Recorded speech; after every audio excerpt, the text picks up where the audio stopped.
بڑی محبت سے پڑھتے ہیں درود شریف۔ آج کے درود شریف میں جو احساس رکھنا ہے کہ اللہ اپنی رحمتیں نازل کرتے ہیں۔ اللہم صلی علی محمد وعلی آل محمد کما صلیت علی ابراہیم وعلی آل ابراہیم انک حمید مجید۔ اللہم بارک علی محمد وعلی آل محمد کما بارکت علی ابراہیم وعلی آل ابراہیم انک حمید مجید۔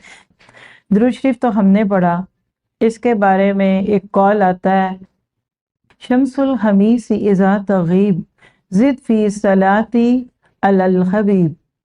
جب جمعرات کا سورج غروب ہو جائے تو محبوب پر درود کی تعداد کو بڑھا دو۔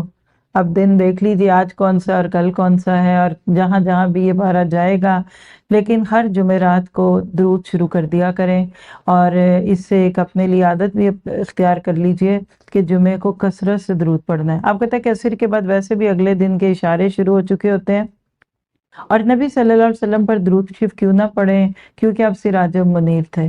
اللہ سبحانہ تعالیٰ نے آپ کو ہدایت کا چراغ بنا کر بھیجا۔